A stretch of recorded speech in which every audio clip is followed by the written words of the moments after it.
ഇതാണ് പൃഥ്വി. പൃഥ്വി ഇരിക്ക.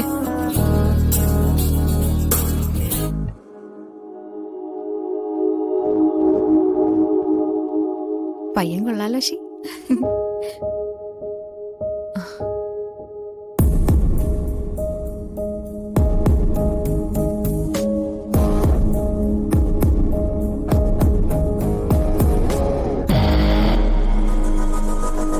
പൃഥ്വി ഇതാണ് അഷിത. ഹായ്. ഹായ്.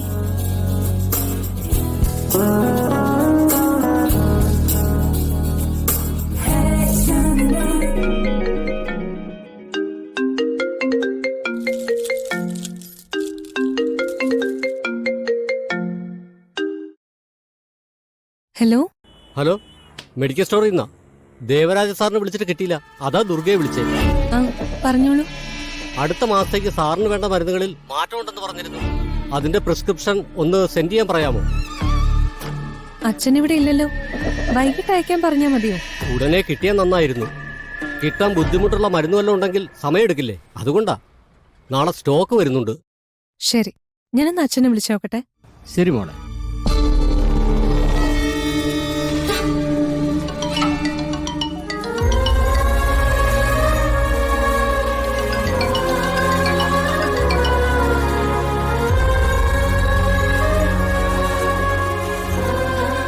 അച്ഛനെന്താ ഫോൺ എടുക്കാത്ത? പൃഥ്വി അഷിതയും തമ്മിൽ ആദ്യമായിട്ട് കാണുമല്ലേ, അപ്പൊ അവര് തമ്മിലൊന്ന് തനിച്ച് സംസാരിക്കണ്ടേ അല്ലേ? അതെ.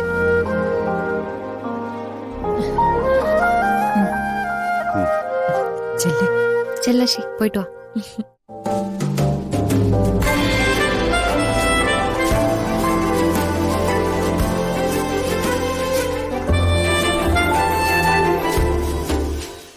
ഞാൻ ഇങ്ങോട്ട് വന്നതല്ല, കുറച്ച് തിരക്കില. മരുന്നിന്റെ കാര്യം ആയതുകൊണ്ട് പറയാൻ വന്നേ ഉള്ളൂ. എന്തായാലും ചടങ്ങ് ഭംഗിയായി നടക്കട്ടെ. വസുമതി, ഇവ മറന്നുപോയാലും ഒന്ന് ഓർമ്മിപ്പിച്ചേക്ക്.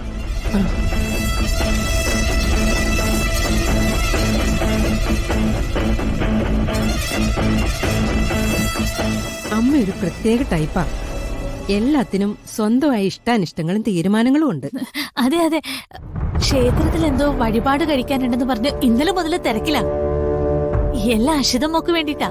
മുത്തശ്ശിമാർക്ക് കൊച്ചുമക്കളെന്ന് പറഞ്ഞ ജീവനാ, അതിന്റെ. അതെ അതെ അതെ.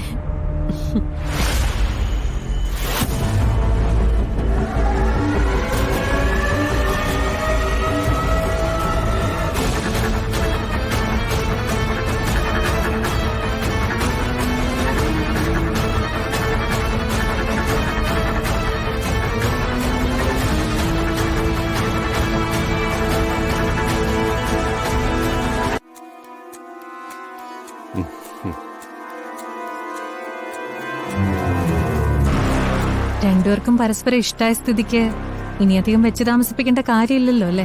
എന്റെ അഭിപ്രായം അത് തന്നെയാ. നല്ല കാര്യങ്ങൾ വെച്ച് താമസിപ്പിക്കുന്നത് ശരിയല്ല. അഷിതയുടെ അച്ഛനൊന്നും പറഞ്ഞില്ലല്ലോ. എല്ലാവരുടെ ഇഷ്ടം പോലെ നടക്കട്ടെ, എനിക്ക് എതിരഭിപ്രായമൊന്നുമില്ല. കാര്യങ്ങൾക്കെല്ലാം ഒരു തീരുമാനമായ സ്ഥിതിക്ക് നമുക്കല്പം മധുരം കഴിക്കാം. വസുമതി ഇങ്ങനെ ചെയ്യുന്നു ഞാൻ ഒരിക്കലും കരുതിയില്ല. അവരുടെ ആ പോക്കിൽ എന്തോ ഒരു കളത്തിലുണ്ടെന്ന് എനിക്ക് തോന്നിയിരുന്നു. പക്ഷേ അതൊരിക്കലും അഷിതയുടെ വിവാഹക്കാരിയായിരിക്കും ഞാൻ ചിന്തിച്ചില്ല. അത് പോട്ടെ മുത്തശ്ശി, അത് കാര്യാക്കണ്ട. അങ്ങനെ വെറുതെ വിടാൻ ഇതത്ര നിസ്സാര കാര്യമൊന്നല്ല. ഈ കുടുംബത്തിലൊരു വിവാഹ ആലോചന നടക്കുമ്പോ നമ്മൾ അറിയണ്ടേ? മുത്തശ്ശിയോട് പറഞ്ഞ എന്റെ കാര്യം പറഞ്ഞ് മുത്തശ്ശി വഴക്കുണ്ടാക്കിയാലോ എന്ന് കരുതിയായിരിക്കും പറയാതിരുന്നത്. അതെനിക്കറിയാം. പക്ഷെ നീ ഒരു കാര്യം ഓർക്കണം, നീ ഈ വീട്ടിലെ മൂത്ത മകളാ, അല്ലാതെ വേലക്കാരിയൊന്നുമല്ല. അഷിതക്കും അഭിജിത്തിനുള്ള എല്ലാ അധികാരവും അവകാശവും നിനക്ക് ഇവിടെ ഉണ്ട്. എനിക്ക് അവകാശവും അധികാരവും ഒന്നും വേണ്ട മുത്തശ്ശി. ഇങ്ങനെയൊക്കെ ആയിട്ടാണെങ്കിലും ഇന്ന് നിങ്ങളോടൊപ്പം എനിക്ക് കഴിയാൻ സാധിച്ചാ മതി. നിന്റെ ഈ ചിന്താഗതിയാണ് നിന്റെ ശത്രു. നീ ഒന്നോർത്തോ, നമ്മളെ വില തീരുമാനിക്കുന്നതേ നമ്മള് തന്നെയാ. എല്ലാവർക്കും മുന്നിൽ താഴാനും ചവിട്ടിത്തേക്കാനും നിന്നുകൊടുക്കാൻ തീരുമാനിച്ചാൽ പിന്നെ ജീവിതകാലം മുഴുവൻ അത് തന്നെ ആയിരിക്കും അവസ്ഥ. വസുമതി പറയുന്നത് എതിർക്കേണ്ടതാണെങ്കിൽ എതിർക്കുക തന്നെ വേണം. അങ്ങനെയല്ല മുത്തശ്ശി, ചെറിയമ്മ എതിർത്ത് എനിക്കൊന്നും പറയാനോ ചെയ്യാനോ സാധിക്കില്ല.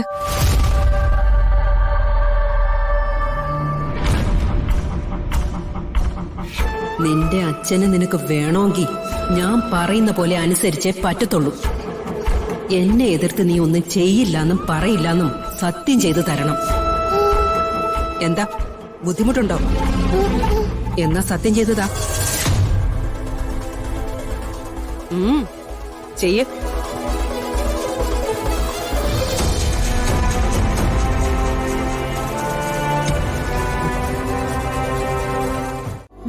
എനിക്ക് നിന്നോടൊരു കാര്യം സംസാരിക്കാനുണ്ട്. എന്താ ചെറിയമ്മ? അല്ല, അഷിതയും വീട്ടുകാരെയും കുറിച്ച് നന്നായി അന്വേഷിച്ചിട്ട് തന്നെയാണോ ഈ ഒരു ബന്ധത്തിന് മുൻകൈ എടുക്കുന്നത്? അതെന്താ ചെറിയമ്മയ്ക്ക് ഇപ്പൊ അങ്ങനെ ഒരു സംശയം?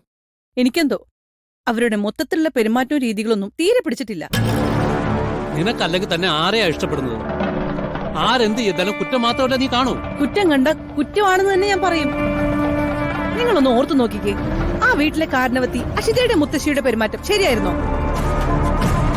അതെ, അത് ഏട്ടത്തി പറഞ്ഞത് ശരിയാ.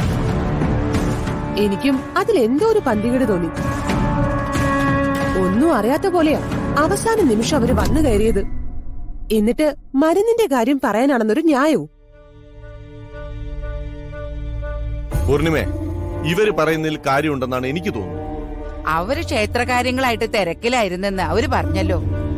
എനിക്കതൊന്നും അത്ര വിശ്വാസമായിട്ടില്ല. സ്വന്തം കൊച്ചുമകളുടെ വിവാഹ കാര്യത്തെക്കാൾ പ്രാധാന്യം ക്ഷേത്രത്തിലെ കാര്യത്തിന് കൊടുക്കോ? ഇനി അങ്ങനെ കൊടുക്കുന്നവരാണെങ്കിൽ തന്നെ എന്തിനാ ഇടയ്ക്ക് കയറി വന്നത്? ഇതൊക്കെ നമ്മളുടെ ചിന്തകളുടെ കുഴപ്പമാണ്. ഒരു കാര്യത്തെ പോസിറ്റീവായും നെഗറ്റീവായും കാണാം. നമ്മളെല്ലാം പോസിറ്റീവായി കണ്ടാ പോരെ? പിന്നെ അഷിത എല്ലാവർക്കും ഇഷ്ടപ്പെട്ടതല്ലേ, നമ്മൾ അത് നോക്കിയാ പോരെ? ഓ, വിവാഹശേഷം ആ കുട്ടി ഇങ്ങോട്ടല്ലേ വരുന്നത്, പിന്നെന്താ? അതെ, കുറ്റം കുറവ് നോക്കാൻ നിന്നാലേ അത് പ്രശ്നമാവും. കാരണം അത് അവർക്കും അന്വേഷിക്കാമല്ലോ. അഷിതയുടെ കാര്യത്തിൽ എനിക്ക് തെറ്റിയിട്ടില്ലെന്ന് തന്നെയാണ് പൂർണ്ണ വിശ്വാസം. പൃഥ്വിക്ക് യോജിച്ച ബന്ധം തന്നെയാ ഇത്. ഞാൻ അവന്റെ അമ്മയല്ലേ, ആ ടെൻഷൻ കൊണ്ട് പറഞ്ഞതാ. എന്റെ മോന് ഏറ്റവും മികച്ചത് തന്നെ വേണമെന്നാ എന്റെ ആഗ്രഹം.